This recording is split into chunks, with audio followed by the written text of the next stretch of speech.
Well, good morning, everyone, and welcome again to another live this morning. Hold on a moment or two to make sure that people are on with us, and Mike from Wawa's on with us this morning. Annette, bonjour. Good to have you on. John from Elgin, Illinois, and Andrea from Nouveau-Brunswick, and Nativity, good morning to you. Diane, bonjour. And Lucy, how are you? Good to have you. Jerry and Andrea, Nouveau-Brunswick. Rosa, Diane, and Jean, good morning to you guys. Our friends, Rita, how are you? And Crystal, the sun is shining, Crystal says, yeah.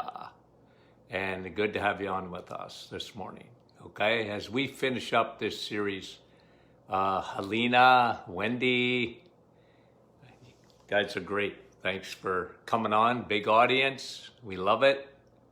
Nilly, Jeanette from our staff, and Steph. Good morning, Steph. How are you guys? Jerry says, go Habs, go. I agree. Rosa from Quebec this morning. How are you? Yellow. Bonjour. Elizabeth.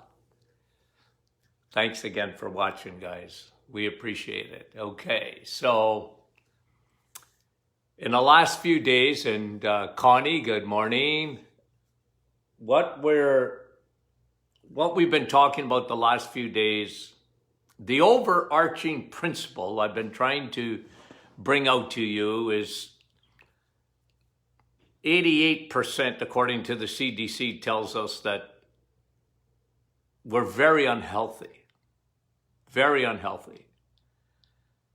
And they didn't say why. They called it, metabolically, 88% of the population's not well. Now they're thinking obesity, they're thinking high blood pressure, they're thinking bad triglyceride levels and bad cholesterol levels. That's what they're thinking. And I don't disagree with any of that, but you have to understand that those there are symptoms. They're findings, but there's the principle before it. It's the cause of it. And you guys know us at the Martin Clinic because we always talk about the 3 seeds of disease: leaky gut.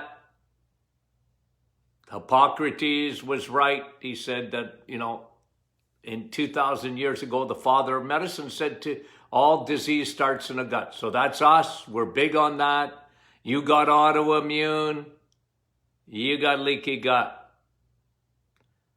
Leaky gut, leaky lungs, leaky gut, leaky skin, leaky gut, leaky sinuses, leaky gut, leaky joints, leaky gut, leaky liver, leaky gut, leaky kidneys, leaky gut. The gut is connected, the bacteria, the microbiome. And we talk about that, and I will continue to talk about that because medicine is finally catching up. That they're starting to look at bacteria much differently than they used to, because to them, unless you had an infection, they didn't see the importance of a good microbiome. And from birth, and I mean that, from babies, it happens right there in the placenta where leaky gut can start in a baby. And I believe that it's a huge connection with autism and ADD and ADHD and all these issues. Brain, the big gut-brain connection. Okay, so we that's one. 2 is oxidative damage, aging of the body. You can't get away from that, but you can accelerate it. So oxidative damage, medicine calls free radical damage is a big factor too. And one of them, okay, one of the ways your body oxidizes is in medicine they call it glycation.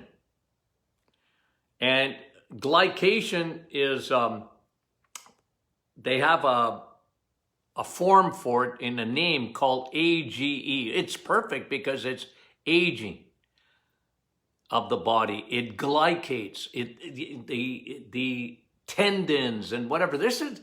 But you see, oxidation, what does it come from? Well, bad environment. All these chemicals that we talk about all the time, the xenoestrogens and the plastics and the, what's in the air, what's in the water, what's on the planet. You can't get away from it. So there's the gut, which is connected to everything. There is oxidative damage, and one of the biggest one is and this is a two-edged sword, because oxidation, you want to age yourself rapidly, then eat sugar. Because not only will that elevate your insulin, which we have been talking about the last few days, but it will elevate your glycation. And glycation will give you generally an itis. What do I mean by that? Well, tinnitus, tendinitis, arthritis, people that have pain all the time. This is why the reset has been so good for so many people. The testimonies are incredible. They were taking it maybe for other reasons. They find, my pain is really diminished. Well, yeah, because your oxidative damage in glycation has gone down. We put out an email this morning on inflammation from high circulating insulin.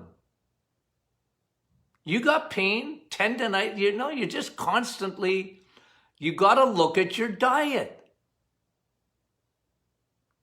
And if you take something for pain, I got no problem with that.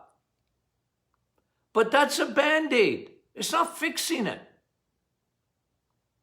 It's a Band-Aid. Now, if you wrecked your knee, playing sports or whatever, and you got arthritis, but even then, you're going to lower the amount of inflammation in your body when you lower your oxidative damage, fix your leaky gut, and lower your high circulating insulin. Now, yesterday I used an illustration of, I use it all the time, 3 different, the traffic cop for insulin, secreted every time you eat, but the amount is very dependent on what you're eating. So you have the traffic cop, you have the jail guard, that if you want to lose weight, if you have insulin in the way, it's the jail guard. It will not allow you to get rid of fat. Why? Because insulin's job is to turn sugar into fat and then store it. And we talked about that in the muscles, in the liver. And then I brought out, because I talked about this yesterday, I brought up this is what when I go on a plane, I take this.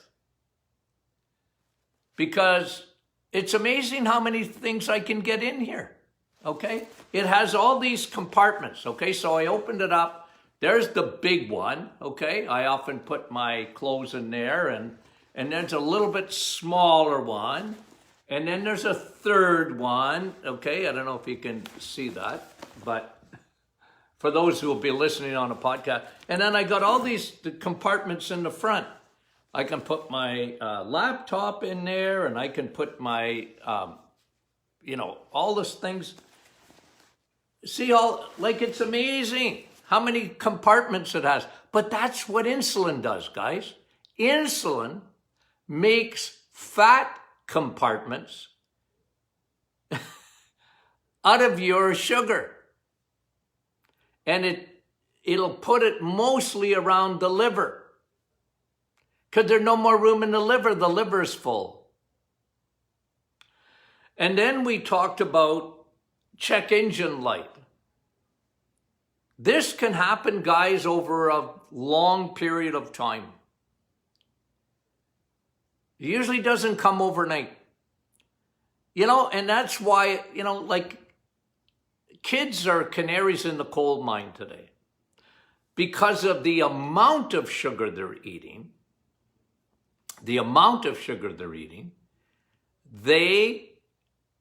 they're getting fatty liver as kids.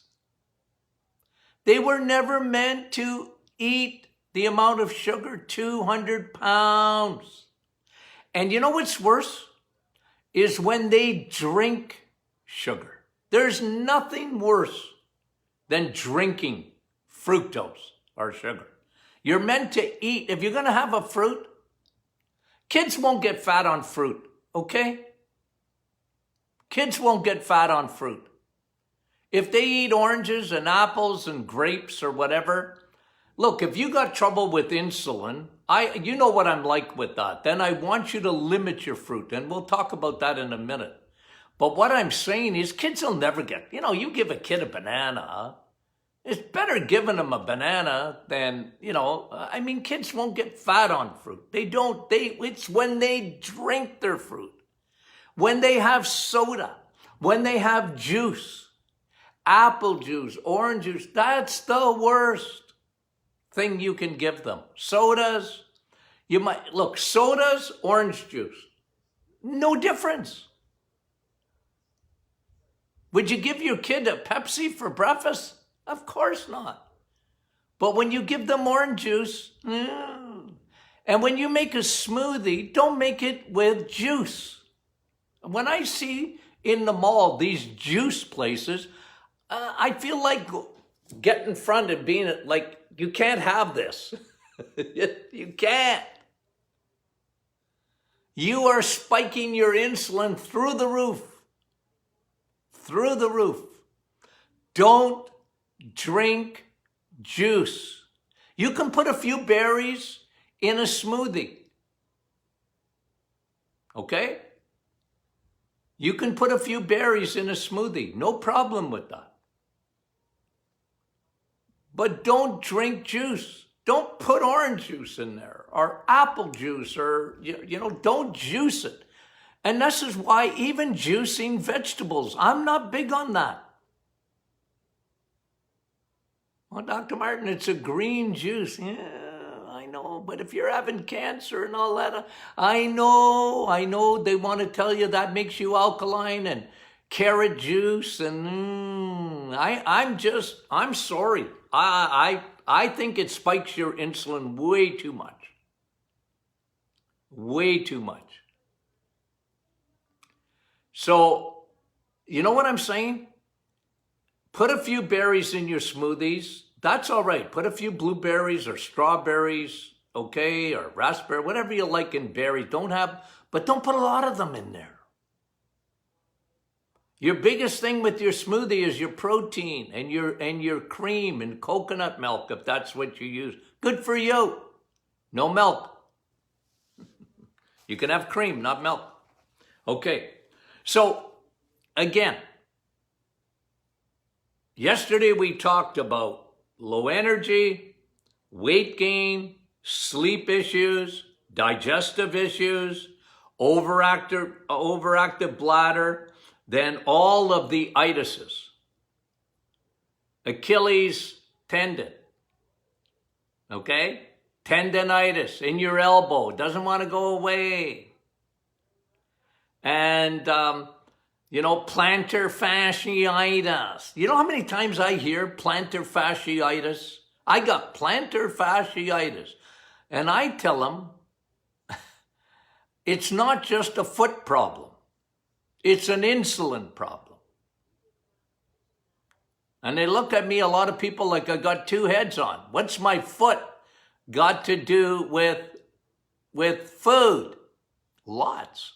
Because insulin The bad neighbor coming over all the time, the pesky neighbor, is creating inflammation. And you might not have ever put that together. Medicine, I hate to be negative, never puts that together. But that you have to understand when the reset is meant. The reset. And Lucy's asking about frozen shoulder. It can be. It can be insulin. Now, I'm not saying it's only insulin. You might have hurt yourself. You get a frozen shoulder, then it never heals. Cut the carbs out. Cut the sugars out. Do the reset for 30 days. Okay? Really important to do that. Okay. Now, let's go over the strong indicators. The strong indicators.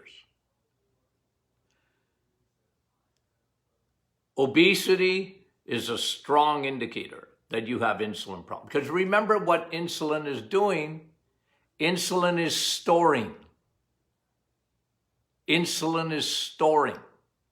It's a storage hormone. It's a growth hormone. Not for muscles. You got to have muscles to store the sugars as fat. You got to have muscles. But if you don't, it'll store fat, man. Big time. Big time. Obesity. And I've said this to you a lot. Belly fat. Look at your belly. That is what we call a sugar belly. We used to call it beer belly. It's a sugar belly. Look at the kids. Go to the mall. Look at people. And you know what you never used to see? I mean, hardly ever, but it's so common today, is a woman with a belly. Look at the movies in the 50s and the 60s or whatever. Women are like, they're this big. But today it's changed. So you don't have to be a rocket scientist to figure out things are changing. Okay? So belly fat, high blood pressure. These are strong indicators. Okay? Strong indicators. So the other ones were check the engine light. These are strong. If you got these, that's the first thing you ought to look at. It's the first thing you ought to look at. Is how much, your diet. You see, that's the connection. The connection is your diet. The connection is food. High belly fat, high blood pressure. Isn't that a thing today? High blood pressure. There's more medication that is sold for high blood pressure than, well, the only one's higher is cholesterol medication. And we'll talk about that in 5 seconds. High blood pressure. It's your body saying, hello, because your kidneys are affected by sugar. It's not, oh, Dr. Martin, I got protein in my urine. I must be eating too much protein. No, you're not eating too much protein. As a matter of fact, you're not eating enough protein, and you're eating too many carbohydrates, which is increasing your insulin, which affects your kidneys. Ask a diabetic. They'll tell you about kidney problems. Guys, that is so key. Kidneys. And kidneys will elevate your blood pressure. Kidneys will elevate your blood pressure. High triglycerides. Now, now we're getting into heart disease and stroke. Your triglycerides are 3 fat balls that come from sugar. They don't come from fat. They come from stored sugar. When the suitcase is full, your triglycerides go up. If your triglycerides go up, it's a teeter-totter. Triglycerides go up and your good cholesterol comes down. It's exact opposite of what you want. You want your good cholesterol, HDL, to go up and your triglycerides to go down. But if you're, and it's the number one cause of heart disease. Number one, food. High triglycerides, low HDL. When you get your HDL up by eating more eggs, meat, and cheese, you are lowering your triglycerides. You're elevating your good cholesterol. And then the teeter-totter. Good cholesterol, HDL. Triglycerides go down. That's what happens. That's what happens. That's why the reset. That's why you want to do it. You need to eat 15% of your cholesterol. God will do the rest.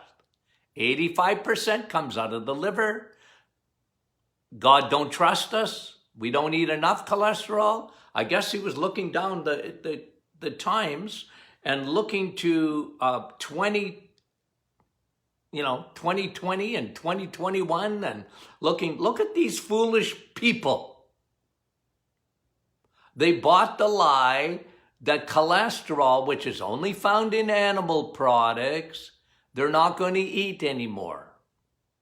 They're going to be into a false religion.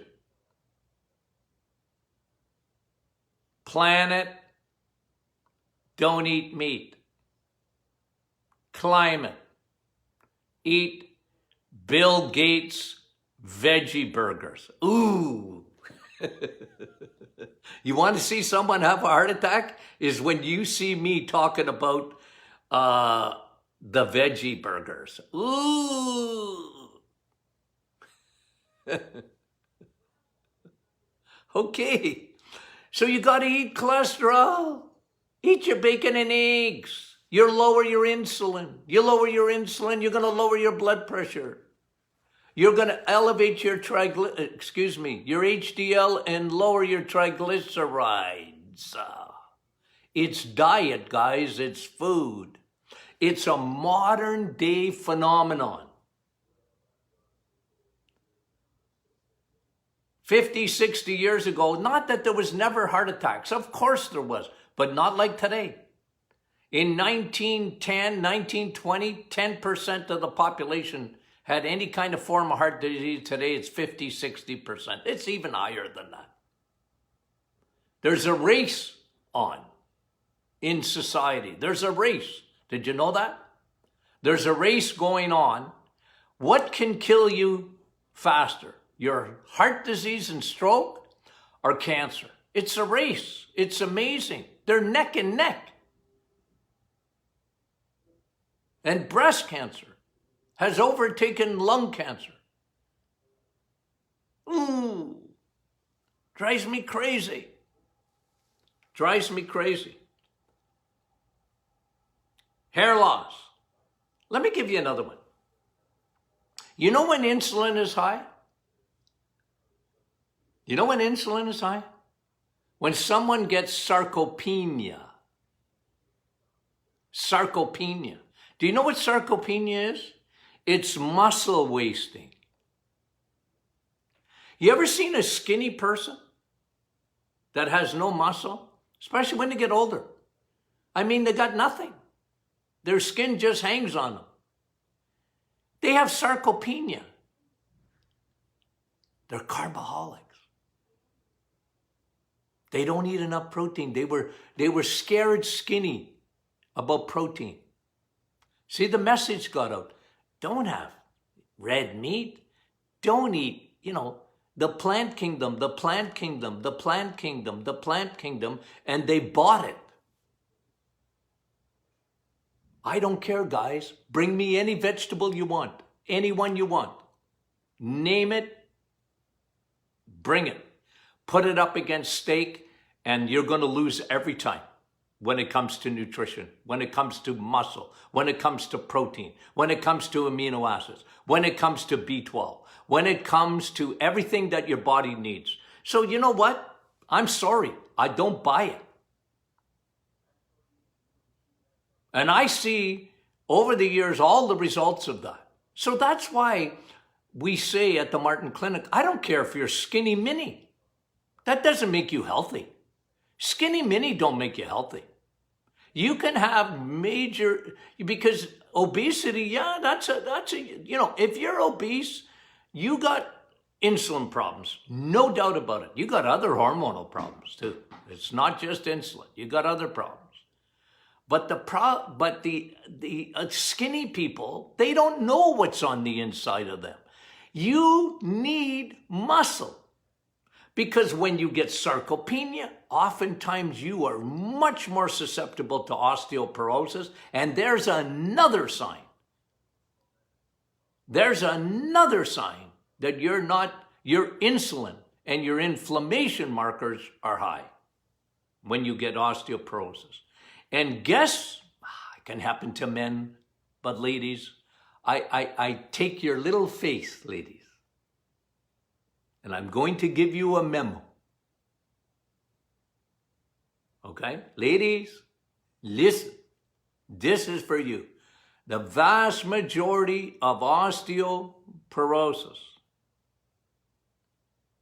in North America, it is on steroids. There's so much of it.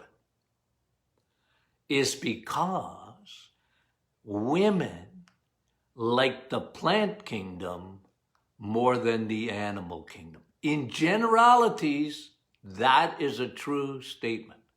Because for 50 or 60 years, we've been on a failed experiment of food. And fat makes you fat. And protein is hard on your kidneys. And you don't want to eat that stuff. And when I go to the restaurant and I look at ladies and they're eating, I go, look what they're eating. Salad. And they have in their noggin up here, that that's better for them. They bought it. Hook, line, and sinker. Now, you guys are smarter than that. I know that. But I'm telling you, it's one of the major reasons that we see so much sarcopenia today, especially in seniors, and osteoporosis, which is like an epidemic today.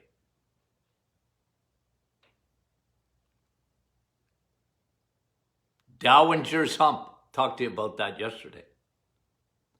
Men, let me pick on you for a minute.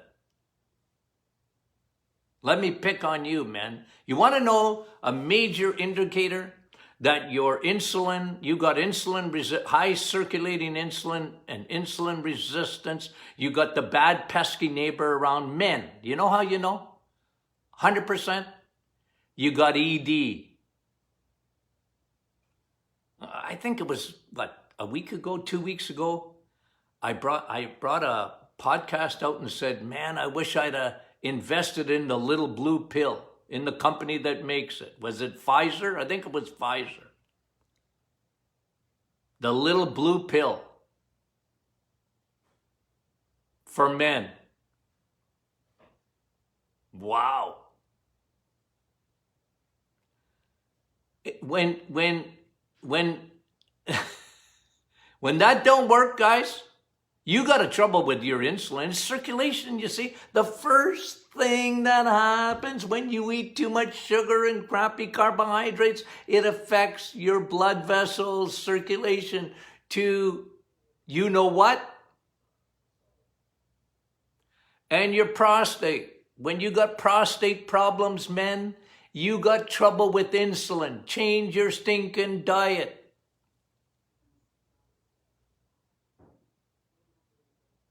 And when your testosterone goes down, men, and most men have more estrogen than they have testosterone when they hit 50 years old. And the major component in that is food. It's food. Yeah, exercise. Yeah, for sure. Vitamin E, big time. But the biggest component is food. Yeah.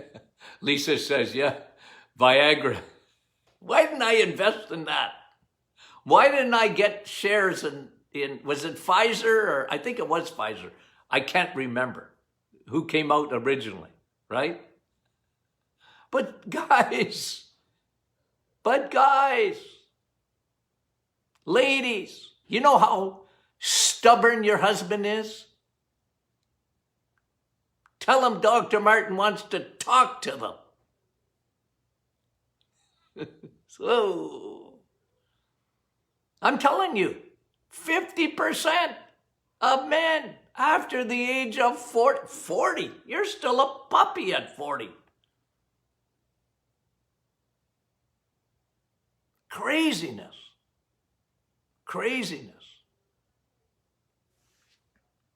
But it's insulin. It's a major factor. See how it affects almost everything?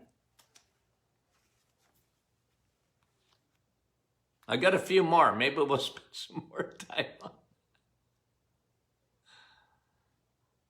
Okay? Uric acid, gout, kidney stones. Yeah. Uric acid is fructose. It'll elevate your inflammation levels. Everybody makes uric acid, by the way. It's a waste product. But a lot of people don't pee it out. It's supposed to be converted to urea, and they're not peeing it out. Insulin. Okay. Tomorrow is question and answer Friday. Okay, so send your questions in. It's not too late. We thought we were a week away from the book, but it looks like it's going to be 2 weeks away now from the book coming back. Just the publisher is having a little bit of difficulty with COVID and other stuff. Ooh, this world, eh? Anywho, we thank you for watching, guys. We love you dearly, and we'll talk to you soon.